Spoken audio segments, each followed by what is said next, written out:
রাধানগর গ্রামটা সবুজে ঘেরা, পাখিরা কিচিরমিচিরে সকাল শুরু হয়।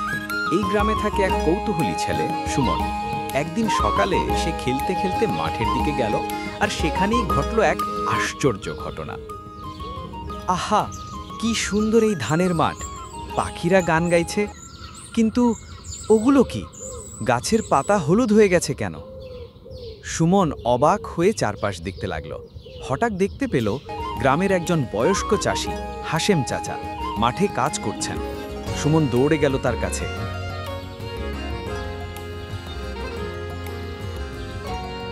চাচা, এই পাতাগুলো হলুদ হয়ে যাচ্ছে কেন? সব গাছ তো সবুজ থাকার কথা। ভালো প্রশ্ন করেছো সুমন।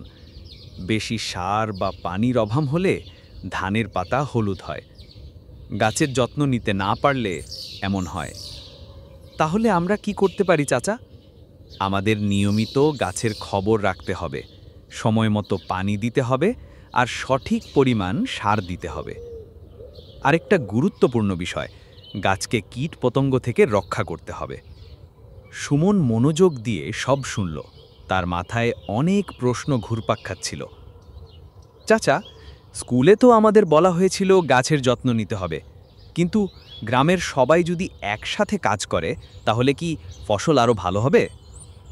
অবশ্যই। একসাথে কাজ করলে কাজ সহজ হয়, সময়ও বাঁচে, আর সবচেয়ে বড় কথা, একতা আমাদের শক্তি বাড়ায়। সুমন ভাবল, গ্রামের অন্য ছেলে মেয়েদের ওই কথা ভালো দরকার। সে বন্ধুদের কাছে ছুটে গেল।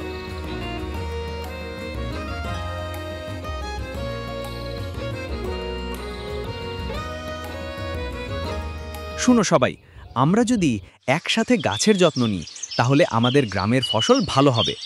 চলো প্রতি শনিবার একসাথে মাঠে কাজ করি। চমৎকার ভাবনা সুমন। আমরা একসাথে আগাছা তুলব, গাছের পাতা পরীক্ষা করব, আর পানি দেব। ঠিক বলেছ। আর হাশেম চাচার কাছ থেকেও শিখব কিভাবে গাছের যত্ন নিতে হয়। এরপর থেকে প্রতি শনিবার গ্রামের বাচ্চারা মিলে মাঠে যেত। তারা আগাছা তুলত, পানি দিত, আর কীটনাশক স্প্রে করতে সাহায্য করত। হাশেম চাচা তাদের শেখাতো কিভাবে কাজ করতে হয়। চলো বন্ধুরা, গাছের জন্য সঠিক পরিমাণ পানি দিতে হবে। বেশি দিলেও ক্ষতি, কম দিলেও ক্ষতি। আমাদের স্কুলের স্যারও বলেছিলেন প্রকৃতির সঙ্গে বন্ধুত্ব করতে হবে। গাছ আমাদের জীবন রক্ষা করে। দিনগুলো যেতে লাগলো। কয়েক মাস পর দেখা গেল এই মাঠের ধানগুলো অন্য সবার থেকে অনেক ভালো হয়েছে। গ্রামবাসী অবাক হয়ে গেল। সুমন আর ওর বন্ধুরা যে কত কাজ করেছে, আল্লাহ ওদের ভালো করুক। ছোট ছোট বাচ্চারা আমাদের বড় শিক্ষা দিল। একসাথে কাজ করলে ফলও ভালো হয়, আর সম্পর্ক মজবুত হয়। সুমন ও তার বন্ধুরা বুঝতে পারল প্রকৃতি আমাদের যত্ন চায়, আর সবাই মিলে যত্ন নিলে ফসল ভালো হয়, গ্রাম সুন্দর হয়। চলো বন্ধুরা, শুধু মাঠ না, আমাদের গ্রামের চারপাশেও গাছ লাগাই। হ্যাঁ, আর স্কুলে গিয়ে অন্য বন্ধুদেরও বলবো যেন সবাই গাছের যত্ন নেয়। সুমন ও তার বন্ধুরা শুধু নিজেরাই শিখল না, তারা অন্যদেরও শেখাতে শুরু করলো। ধীরে ধীরে সারা গ্রামে গাছ লাগানোর উৎসব শুরু হলো।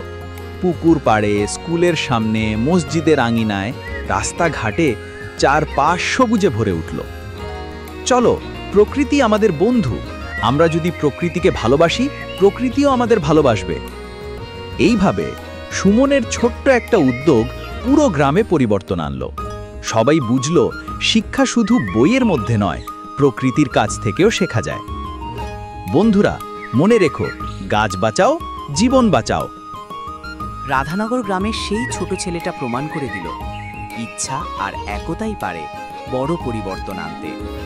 এটাই প্রকৃত শিক্ষা, নিজের চারপাশের জন্য, নিজের গ্রামের জন্য কিছু করা।